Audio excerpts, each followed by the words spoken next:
মানুষ কেন অসুখী হয়? মানসিক বিশ্লেষণের সারসংক্ষেপ বিশিষ্ট সাইকিয়াট্রিস্ট ডক্টর সন্দীপ ঘোষের একটি ফেসবুক পোস্ট থেকে আজকের বিশেষ প্রতিবেদন। মানুষের অসুখী হওয়ার পেছনে কাজ করা কিছু সাধারণ মানসিক আচরণ তুলে ধরা হলো। বিশেষজ্ঞদের মতে সুখ অনেক সময় বাইরের নয়, ভেতরের কিছু ভুল অভ্যাস ও দৃষ্টিভঙ্গির উপর নির্ভর করে। গবেষণায় দেখা যায় আত্মসম্মান ও আত্মভালোবাসার অভাব। অনেকেই নিজেদের আবেগ, মূল্যবোধ ও প্রয়োজনকে গুরুত্ব দেন না, ফলে ভেতরে জমে ওঠে অপূর্ণতা। অতিরিক্ত তোলা দেওয়ার মানসিকতা, নিজেকে ভুলে অন্যকে খুশি করার চেষ্টায় তারা ক্লান্ত ও অবসন্ন হয়ে পড়েন।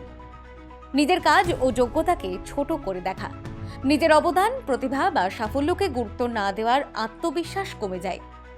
যা নেই সেটার দিকে বেশি নজর, জীবনে কি দিতে পারে, কি অর্জন করেছে তা না দেখে কি নেই সেদিকটাই চর্চা করে।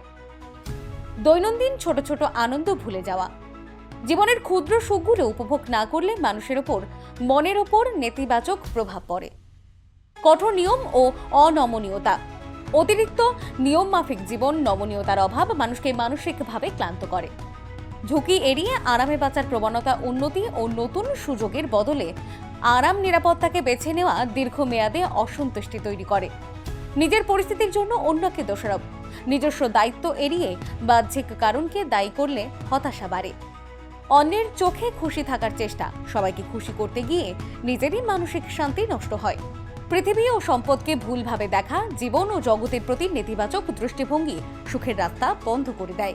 মানুষ তখনই অসুখী হয় যখন তারা নিজেদের ভালোবাসে না, নিজেদের গুরুত্ব দেয় না এবং জীবনের সুন্দর মুহূর্তগুলোকে দেখতে ভুলে যায়।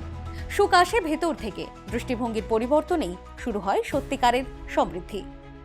আমাদের এই প্রতিবেদনটি আপনাদের কেমন লাগলো অবশ্যই কমেন্টের মাধ্যমে জানাবেন। ব্যুরো রিপোর্ট, বাংলার মুখ।